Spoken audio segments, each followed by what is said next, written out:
नमस्कार दोस्तों, स्वागत है आपका हमारे इस चैनल द साहित्य नाव पर। अपने उपन्यास गबन को आगे बढ़ाते हुए चलते हैं उसके अगले अध्यायों की ओर। चलते हैं अध्याय 32 की ओर। सोरसी के बाद से जालपा ने रतन के घर आना जाना कम कर दिया था। केवल एक बार घंटे 2 घंटे के लिए चली जाया करती थी। इधर कई दिनों से मुंशी दयानाथ को ज्वर आने लगा था। उन्हें ज्वर में छोड़कर कैसे जाती। मुंशी जी को जरा भी ज्वर आता तो वह बकझक करने लगते थे। कभी गाते, कभी रोते, कभी यमदूतों को अपने सामने नाचते देखते। उनका जी चाहता था कि सारा घर मेरे पास बैठा रहे, संबंधियों को भी बुला लिया जाए, जिससे वह सबसे अंतिम भेंट कर लें, क्योंकि इस बीमारी से बचने की उन्हें आशा न थी। यमराज स्वयं उनके सामने विमान लिए खड़े थे। जागेश्वरी सब कुछ कर सकती थी, उनकी बकझक न सुन सकती थी। जो ही वह रोने लगते, वह कमरे से निकल जाती। उसे भूत बाधा का भ्रम होता था। मुंशी जी के कमरे में कई समाचार पत्रों के गाइल थे। उन्हें यही एक व्यसन था। जालपा का जी यहाँ से घबराने लगा तो उन गाइलों को उलट पलट कर देखने लगती। एक दिन उसने एक पुराने पत्र में शतरंज का एक नक्शा देखा, जिसे हल कर देने के लिए किसी सज्जन ने पुरस्कार भी रखा था। उसे ख्याल आया कि जिस ताक पर रमानाथ की बिसात और मुहरे रखे हुए हैं, उस पर एक किताब में कई नक्शे भी दिए हुए हैं। वह तुरंत दौड़ी हुई ऊपर गई और वह कापी उठा लाई।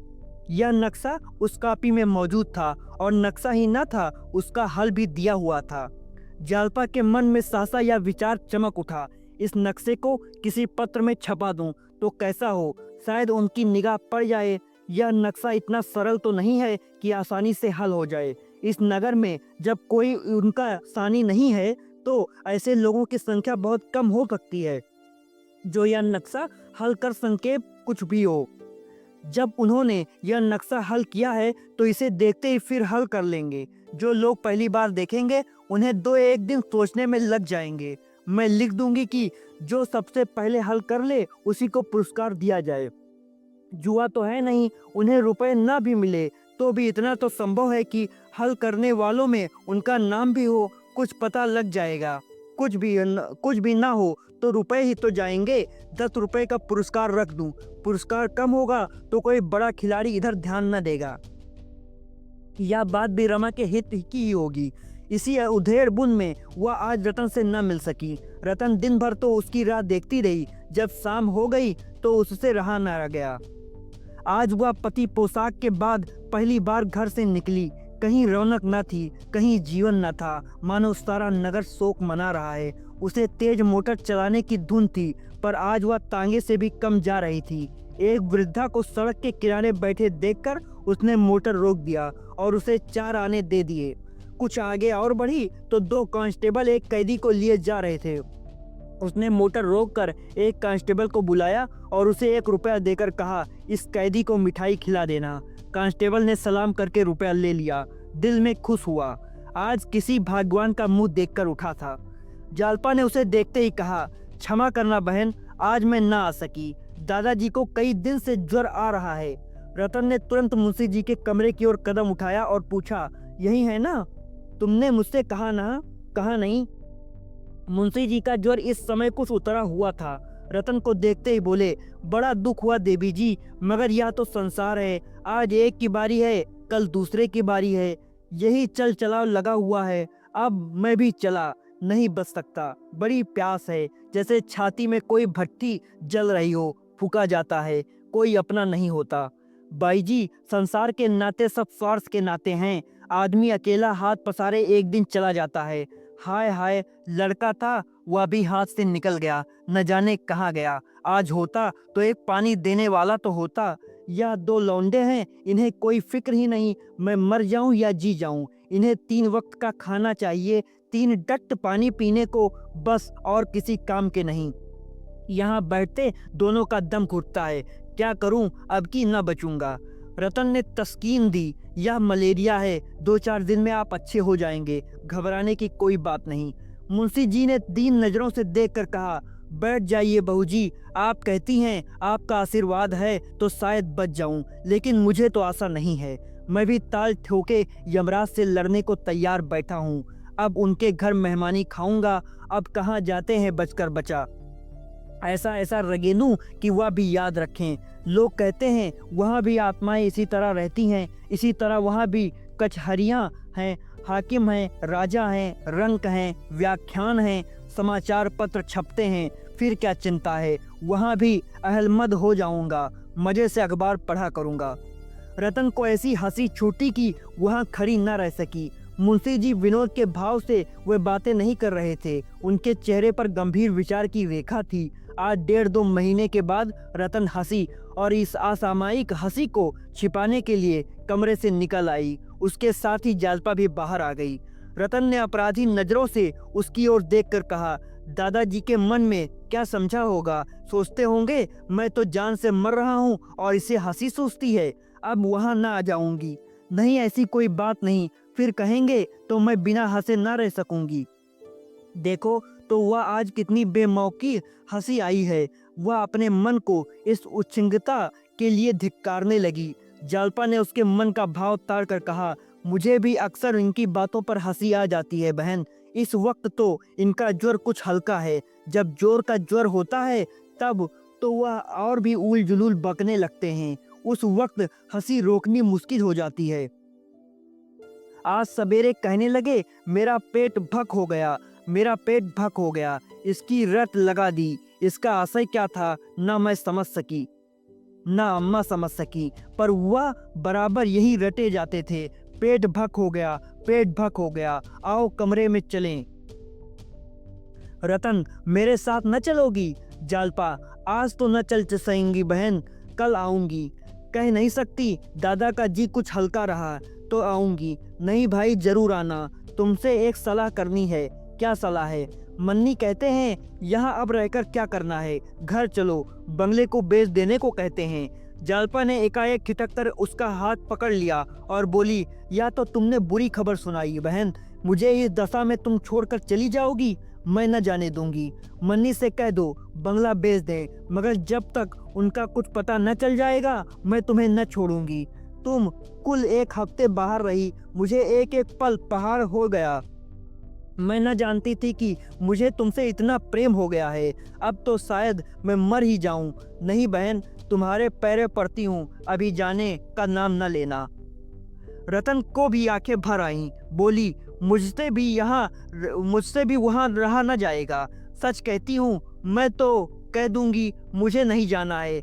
जालपा उसका हाथ पकड़े हुए ऊपर अपने कमरे में ले गई और उसके गले में हाथ डालकर बोली, कसम खाओ कि मुझे छोड़कर न जाओगी। रतन ने उसे अंकवार में लेकर कहा, लो कसम खाती हूँ न जाऊंगी, चाहे इधर की दुनिया उधर हो जाए। मेरे लिए वह क्या रखा है? बंगला भी क्यों बेचूं? 200-250 मकानों का किराया है, हम दोनों के गुजर के लिए काफ़ी है। मैं आज ही मन्नी से कह दूंगी मैं न जाऊंगी।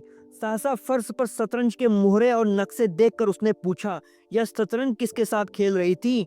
जालपा ने शतरंज के नक्शे पर अपने भाग्य का पासा फेंकने की जो बात सोची थी वह सब उससे कह सुनाई। मन में डर रही थी कि या कहीं इस प्रस्ताव को व्यर्थ न समझे, पागलपन न का ख्याल ना करे। लेकिन रतन सुनते ही बाग बाग हो गई। बोली, 10 रुपए तो बहुत कम पुरस्कार है, 50 रुपए कर दो, रुपए मैं देती हूँ। जालपा ने शंका की, लेकिन इतने पुरस्कार के लोभ से कहीं अच्छे शतरंज बाजों में मैदान में कदम रख दे तो? रतन ने दृढ़ता से कहा, कोई हर्ज नहीं, बाबूजी की निगाह पड़ गई तो वह इसे जरूर हल कर लेंगे और मुझे आशा है कि सबसे पहले उन्हीं का नाम आवेगा। कुछ न होगा तो पता तो लग ही जाएगा, अखबार के दफ्तर में तो उनका पता आ ही जाएगा। तुमने बहुत अच्छा उपाय सोच रखा है, मेरा मन कहता है इसका अच्छा फल होगा। मैं अब मन की प्रेरणा की कायल हो गई हूँ। जब मैं इन्हें लेकर कलकत्ता चली थी उस वक्त मेरा मन कह रहा था यहाँ जाना अच्छा न होगा। जालपा, तुम्हें आशा है?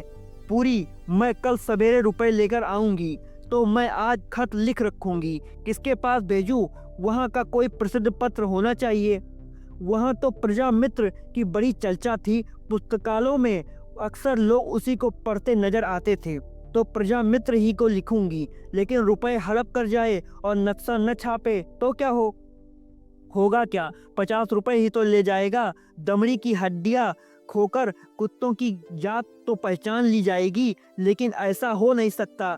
जो लोग देश हित के लिए जेल जाते हैं, तरह तरह की धौंस सहते हैं, वो इतने नीच नहीं हो सकते। मेरे साथ आधा घंटे के लिए चलो तो मैं तुम्हें इसी वक्त रुपए दे दूं।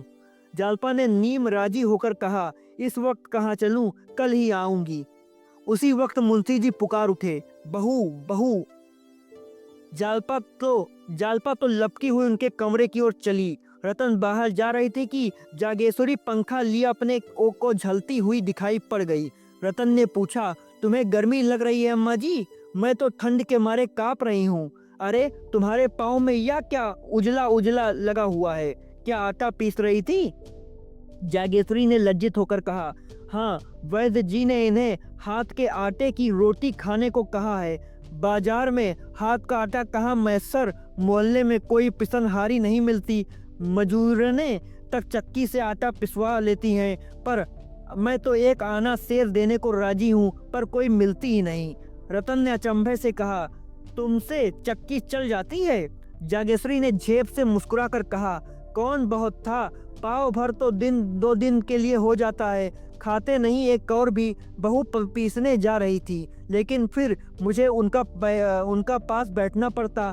मुझे रात भर चक्की पीसना मंजूर है, उनके पास घड़ी भर बैठना मंजूर नहीं।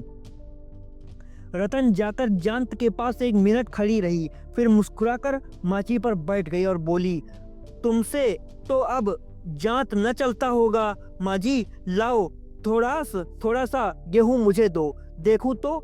जागेश्वरी ने कानों पर हाथ रखकर कहा, अरे नहीं बहू, तुम क्या पीसोगी, चलो यहाँ से। रतन ने प्रमाण दिया, मैंने बहुत दिनों तक पीसा है माँ जी। जब मैं अपने घर थी तो रोज पीसती थी मेरी अम्मा। लाओ थोड़ा सा गेहूं। हाथ दुखने लगेगा, छाले पड़ जाएंगे। कुछ नहीं होगा माँ जी, आप गेहूं तो लाइए। जागेश्वरी ने उसका हाथ पकड़कर उठाने की कोशिश करके कहा, गेहूं घर में नहीं है, अब इस वक्त बाजार में कौन लाए। आज चलिए मैं भंडारे में देखूं गेहूं होगा कैसे नहीं। रसोई की बगल वाली कोठरी में सब खाने पीने का सामान रहता था। रतन अंदर चली गई और हांडियों में टटोल टटोल कर देखने लगी। एक हांडी में गेहूं निकल आए, बड़ी खुश हुई, बोली, देखो माँ जी, निकले कि नहीं, तुम मुझसे बहाना कर रही थी। उसने एक टोकरी में थोड़ा सा गेहूं निकाल लिया और खुश खुश चक्की पर जाकर पीसने लगी। जागेश्वरी ने जाकर जालपा से कहा, बहू, वह जांत पर बैठी गेहूं पीस रही है, उठाती हूँ उठती ही नहीं है, कोई देख ले तो क्या कहे। जालपा ने मुंशी जी के कमरे से निकलकर सास की घबराहट का आनंद उठाने के लिए कहा, यह तुमने क्या गरज किया अम्मा जी, सचमुच कोई देख ले तो नाक ही कट जाए। चलिए जरा देखूं। जागेश्वरी ने व्यवस्था से कहा, क्या करूं, मैं तो समझा के हार गई, मानती ही नहीं। जालपा ने जाकर कहा तो रतन गेहूं पीसने में मग्न थी। विनोद के स्वाभाविक आनंद से उसका चेहरा खिला हुआ था। इतनी ही देर में उसके माथे पर पसीने की बूंदें आ गई थीं। उसके बलिष्ठ हाथों में जांत लट्टू के समान नाच रहा था। जालपा ने हंसकर कहा, और ही आटा माहीन हो, नहीं पैसे न मिलेंगे। रतन को सुनाई न दिया, बहरों की भांति अनिश्चित भाव से मुस्कुराई। जालपा ने और जोर से कहा, आटा खूब महीन पीसना, नहीं पैसे न पाएगी। रतन ने भी हंसकर कहा, जितना महीन कहिए उतना महीन पीस दूं बहू जी, पिसाई अच्छी मिलनी चाहिए। जालपा, मोले शेर। रतन, मोले शेर सही। जालपा, मुंह धो आओ, धोले शेर मिलेंगे। रतन, मैं यह सब पीस कर उठूंगी, तुम यहाँ क्यों खड़ी हो। जालपा, आ जाऊं, मैं भी खिंचा दूं। रतन, जी चाहता है कोई जात का गीत गाऊं। अकेले कैसे गाओगी अम्मा, जरा दादाजी के पास बैठ जाएं, मैं अभी आती हूँ। जालपा भी जात पर जा बैठी और दोनों जात का यह गीत गाने लगी। मोही जोगिन बना के कहाँ गए रे जोगिया। दोनों के मधुर स्वर थे। जात की घुतुर मुतुर उनके स्वर के साथ साज का काम कर रही थी। जब दोनों एक कड़ी गाकर चुप हो जाती तो जात का स्वर माना कंठ ध्वनि से रंजित होकर और भी मनोहर हो जाता था। दोनों के हृदय इस समय जीवन के स्वाभाविक आनंद से पूर्ण थे।